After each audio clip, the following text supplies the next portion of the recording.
Hello दोस्तों, मैं रविशंकर आपका अपने यूट्यूब चैनल संस्कृत महासागर में स्वागत करता हूं।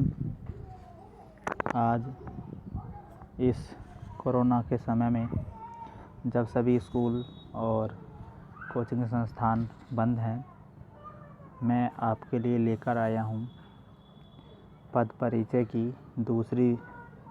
की तीसरी वीडियो। सर्वनाम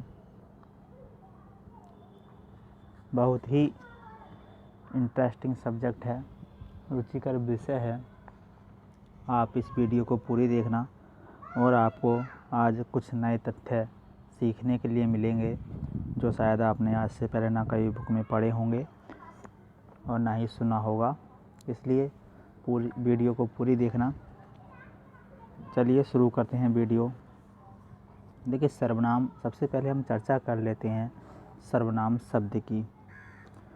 सर्वनाम शब्द जो होता है सर्व और नाम के योग से बना है, सर्व प्लस नाम, ठीक है, जिसका अर्थ होता है सबका नाम, सबका नाम, ठीक है। तो हम कह सकते हैं सर्वनाम शब्द का अर्थ होता है सबका नाम। अब कैसे है सबका नाम? हमने इससे पहले संज्ञा को पढ़ा है। संज्ञा में बताया था आपको, संज्ञा होता है सबका नाम, संज्ञा होता है सब नाम, ठीक है। ये तो हो गया संज्ञा। और सर्वनाम होता है सबका नाम, सबका नाम, ठीक है। ये हो गया सर्वनाम। इस संसार में जितने भी नाम हैं वो सब क्या होंगे? संज्ञा। और उन नामों की जगह हम यदि कोई नाम ऐसा लें जो सभी नामों की जगह हम लिख सकें, सभी नामों की जगह प्रयोग कर सकें, ऐसे नाम को हम कहते हैं सर्वनाम, अर्थात सबका नाम, ठीक है। ऐसा कोई नाम जो सभी नामों की जगह फिट हो जाए। इस बात को हम एक साधारण से उदाहरण से समझते हैं। मान लीजिए आप किसी कमरे में बैठे हैं और आप देखते हैं कमरे में दीवार है, ठीक है, और आपके पास मोबाइल है और कमरे की छत भी है, फर्श भी है कमरे में, फर्श भी है कमरे में,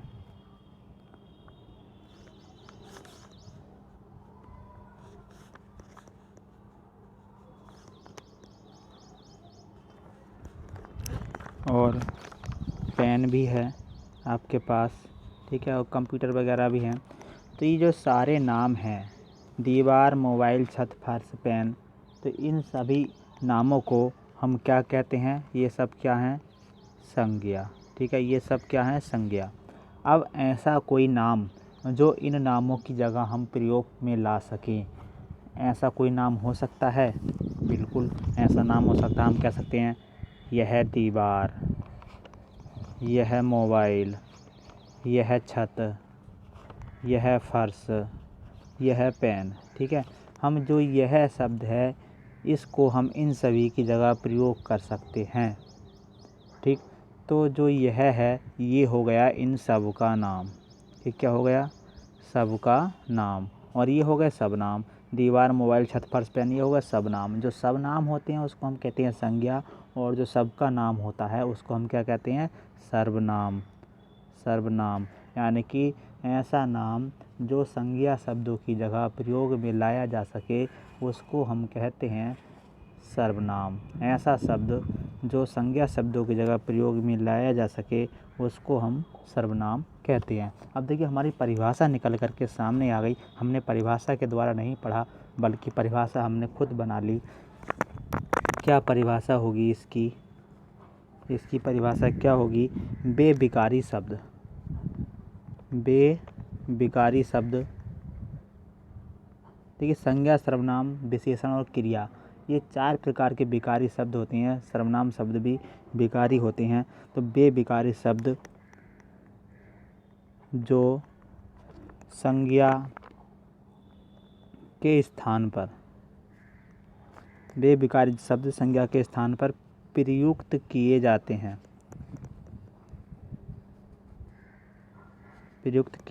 हैं, उन्हें सर्वनाम कहते हैं।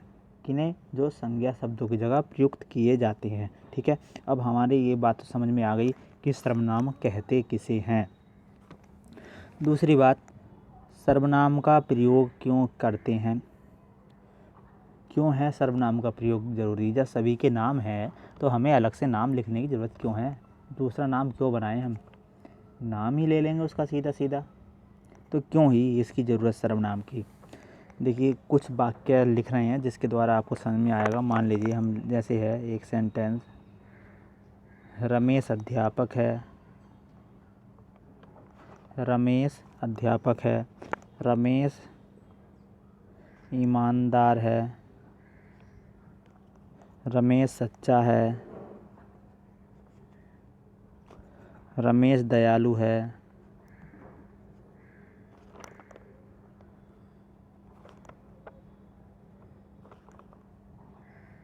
ठीक है। रमेश अध्यापक है, रमेश ईमानदार है, रमेश सच्चा है, रमेश दयालु है।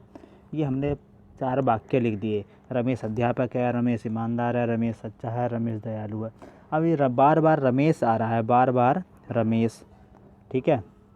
तो कुछ अजीब सा लगता है, फीलिंग कुछ अजीब सी हमारा मन में ऐसा लगता है, क्या रमेश रमेश रमेश, ठीक है। एक मतलब पुनरावृत्ति, एक शब्द की बार बार पुनरावृत्ति हो रही है।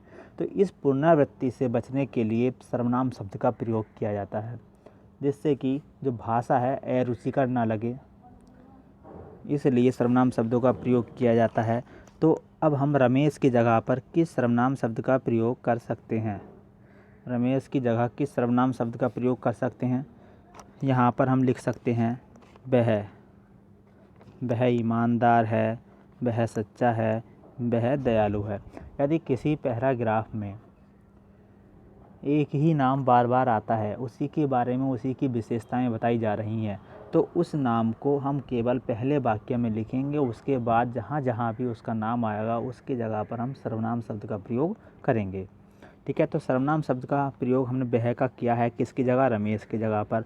रमेश क्या है? संज्ञा शब्द है, तो इस संज्ञा शब्द की जगह पर हमने वह का प्रयोग किया है, ठीक है। तो वह क्या होगा? ये वह सर्वनाम होगा। क्यों? क्योंकि यह संज्ञा शब्द की जगह पर प्रयोग किया गया है। यही परिभाषा भी है, संज्ञा शब्द के स्थान पर प्रयोग में आने वाले शब्दों को हम सर्वनाम शब्द कहते हैं। अब ये बात भी हो गई कि सर्वनाम शब्द का प्रयोग क्यों किया जाता है। अब हम बात कर लेते हैं इसके प्रकार, सर्वनाम शब्द के प्रकार, ठीक है। तो सर्वनाम के 6 प्रकार होते हैं। सर्वनाम के 6 प्रकार होते हैं। कौन कौन से होते हैं? देखिए, एक होता है पुरुषवाचक, दूसरा निश्चयवाचक, तीसरा अनिश्चयवाचक, चौथा संबंधवाचक,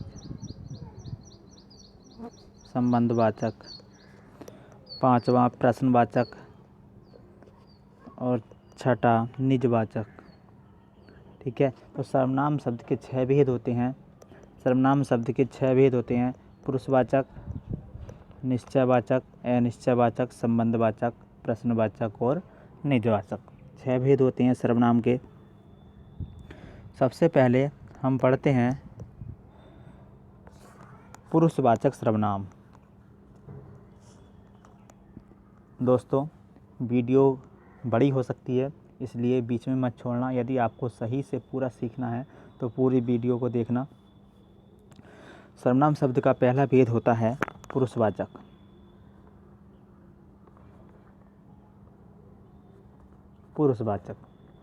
ठीक। अब देखिए, पुरुषवाचक सर्वनाम कहता है कि पुरुष जो होते हैं, 3 तरह के पुरुष होते हैं। 3 तरह के पुरुष होते हैं।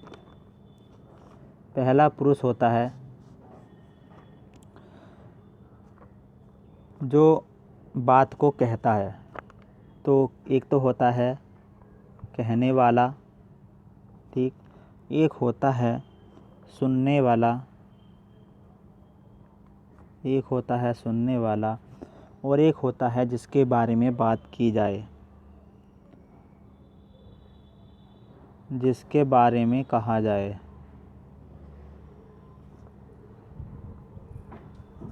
जिसके बारे में कहा जाए, ठीक। तो ये 3 तरह के पुरुष होते हैं। जैसे कि जो बात को कहता है वो वह हो गया कहने वाला, जो सुन रहा है उसकी बात को सुनने वाला, और जिसके बारे में बात की जा रही है एक वह हो गया। तो 3 तरह के पुरुष होते हैं, ये कहता है पुरुषवाचक सर्वनाम। अब देखते हैं, जो कहने वाला होता है उसको हम कहते हैं उत्तम पुरुष।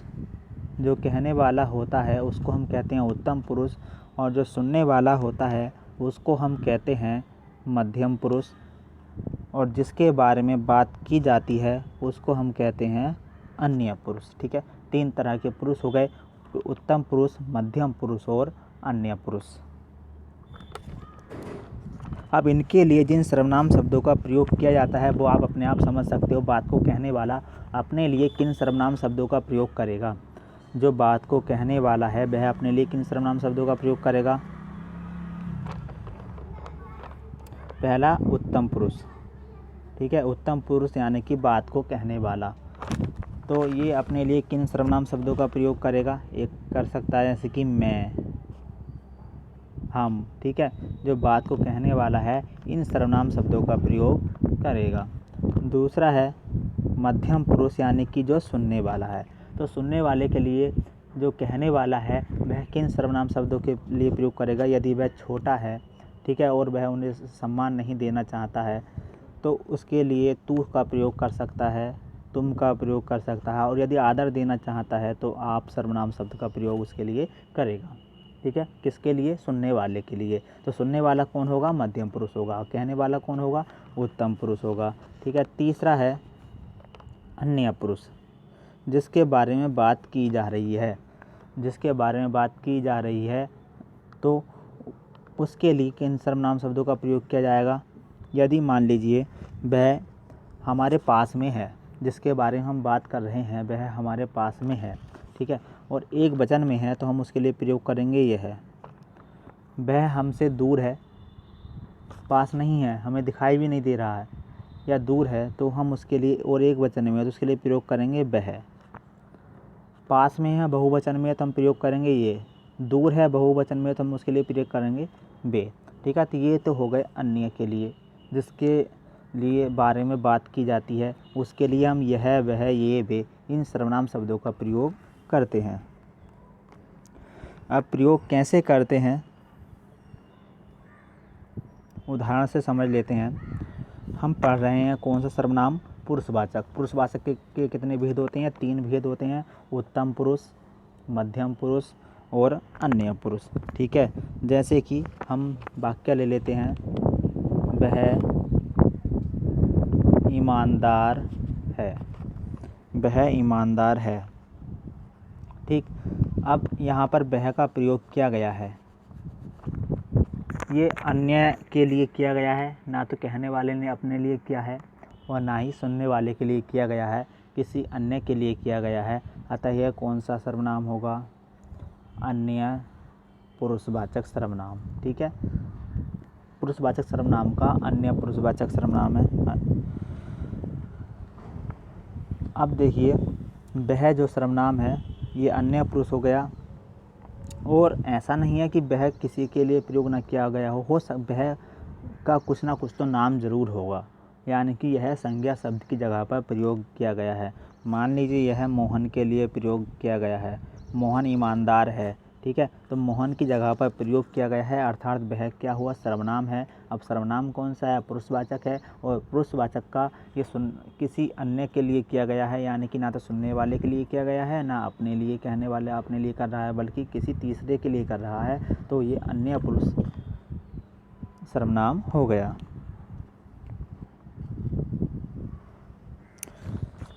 अब देखते हैं सर्वनाम का दूसरा भेद। सर्वनाम का दूसरा भेद है निश्चयवाचक सर्वनाम। निश्चयवाचक सर्वनाम, ठीक है। अब देखिए दोस्तों, बहुत मज़ा आने वाला है। ध्यान से इस वीडियो को देखते रहना। अब मैं लिख रहा हूँ। पहले बता दें निश्चयवाचक सर्वनाम क्या होता है। वे सर्वनाम जो निश्चितता का बोध कराते हैं। वे सर्वनाम जो निश्चितता का बोध कराते हैं। वे सर्वनाम जो निश्चितता का बोध कराते हैं उन्हें हम कहते हैं निश्चयवाचक सर्वनाम। ठीक है, उन्हें हम कहते हैं निश्चयवाचक सर्वनाम। और निश्चयवाचक सर्वनाम के लिए हम किन सर्वनाम शब्दों का प्रयोग करते हैं, वे होते हैं यह, वह, ये, वो। अब आप सोच रहे होंगे दोस्तों कि ये क्या लिख दिया सर ने, ये क्या लिख दिया, यह, वह, ये, वो। अरे ये तो ऊपर भी लिखे थे, अन्य पुरुष में भी लिखे थे, अब ये यहाँ कैसे आ गए। एक सर्वनाम शब्द दो जगह प्रयोग में कैसे हो सकता है। अब हम कैसे पहचानेंगे कि ये निश्चयवाचक है या अन्य पुरुषवाचक है। तो देखिए यहाँ पर निश्चयवाचक सर्वनाम में भी इन्हीं सर्वनाम शब्दों का प्रयोग किया जाता है जिन सर्वनाम शब्दों का प्रयोग अन्य पुरुषवाचक में किया जाता है। अब यहाँ पर जो प्रयोग किया जाता है वहाँ पर किसी वस्तु या स्थान की निश्चितता बताने के लिए किया जाता है। ठीक है, किसी वस्तु या स्थान की निश्चितता बताने के लिए किया जाता है। और वहाँ पर अन्य पुरुष में किसी प्राणी के नाम की जगह पर प्रयोग किया जाता है, नाम की जगह पर प्रयोग किया जाता है किसी प्राणी की। और यहाँ पर निश्चितता बताने के लिए किया जाता है। वो कैसे किया जाता है देखते हैं ज़रा। जैसे एक सेंटेंस है, यह मेरा घर है। चलिए इसको ऊपर लिख लेते हैं, यह मेरा घर है।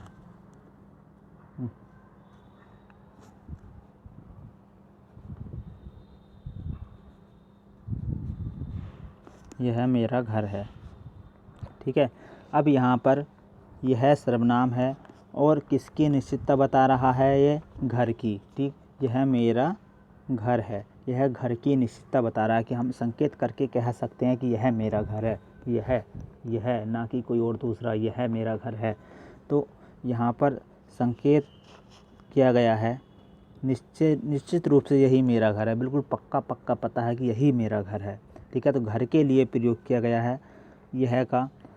घर क्या है, एक स्थान है। स्थान और वस्तु की निश्चितता बताने के लिए जब यह, वह, ये और वे इन सर्वनाम शब्दों का प्रयोग स्थान या वस्तु की निश्चितता बताने के लिए प्रयोग किया जाता है तब ये हो जाते हैं निश्चयवाचक सर्वनाम। ठीक, इतनी बात समझ में आ गई।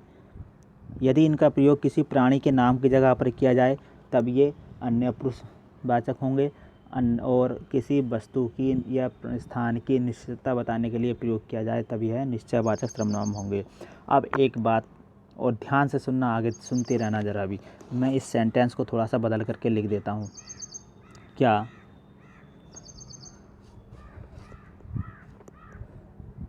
यह घर मेरा है। अब बताइए ये कौन सा सर्वनाम है, बताइएगा आप कौन सा सर्वनाम है, कौन सा सर्वनाम है ये। अब आप कह रहे होंगे कि सर ये भी निश्चयवाचक सर्वनाम है। नहीं, अब ये सर्वनाम ही नहीं है। अब मैं कह दूंगा कि सर्वनाम ही नहीं है। अब आप सोच रहे होगे सर आप ये क्या कह रहे हो, सर्वनाम क्यों नहीं है, सर्वनाम तो है। नहीं, अब ये सर्वनाम नहीं है, अब तो ये विशेषण है। विशेषण क्या है, अब ये विशेषण है, विशेषण।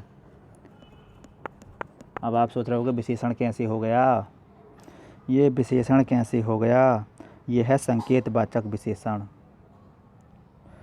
अब यहाँ पर जो यह का प्रयोग किया गया है, ध्यान से सुनते रहना। अब यहाँ पर जो यह का प्रयोग किया गया है, घर जो संज्ञा शब्द है घर, इससे ठीक पहले किया गया है। यह घर मेरा है।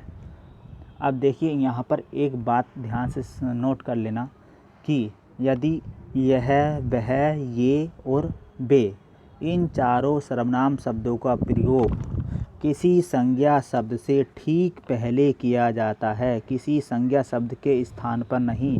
यदि स्थान पर होता तब कौन सा होता, अन्य पुरुषवाचक। लेकिन किसी संज्ञा शब्द के स्थान पर नहीं, ना ही कुछ गैप दे करके, बल्कि किसी संज्ञा शब्द के ठीक पहले, कि घर के ठीक पहले, किसी संज्ञा शब्द के ठीक पहले यदि इनका प्रयोग किया जाता है तब ये होते हैं क्या? संकेतवाचक विशेषण। संकेतवाचक विशेषण, ठीक है, नोट कर लेना, संकेतवाचक विशेषण। और इनका दूसरा नाम सार्वनामिक विशेषण भी होता है, क्योंकि सर्वनाम से बनते हैं विशेषण, इसलिए सार्वनामिक विशेषण भी होता है। अब कहोगे सर हम याद कैसे रखेंगे इतनी सारी बातें? देखिए, यहाँ पर 3 तथ्य निकल कर के सामने आए हैं। 3 तथ्य निकल कर के सामने आए हैं, 3 बातें ध्यान रखना। नंबर 1, देखिए इसको ज़रा काट। नंबर 1, एक बात ये हो गई कि यदि यह, वह, ये, वे का प्रयोग किसी प्राणी के नाम के स्थान पर किया जाता है तो अन्य पुरुषवाचक होंगे। नंबर 2, यदि यह, वह, ये, वे इन सर्वनाम शब्दों का प्रयोग किसी स्थान या वस्तु की निश्चितता बताने के लिए किया जाए और इनका प्रयोग ठीक संज्ञा से पहले ना हो। ठीक पहले नहीं, देखिए यहाँ पर ठीक पहले नहीं है, यहाँ पर क्या है, बीच में मेरा और है बीच में, ठीक पहले नहीं है, ठीक पहले ना हो, तब ये होंगे निश्चयवाचक सर्वनाम। और यदि इनका प्रयोग किसी तीसरी बात, यदि इनका प्रयोग संज्ञा शब्द के ठीक पहले हो, यदि इनका प्रयोग संज्ञा शब्द के ठीक पहले हो, तब ये बन जाएंगे विशेषण, तब ये सर्वनाम नहीं रहेंगे, तब इनको हम कहेंगे संकेतवाचक विशेषण या सार्वनामिक विशेषण। ठीक है, ये बात क्लियर हो गई।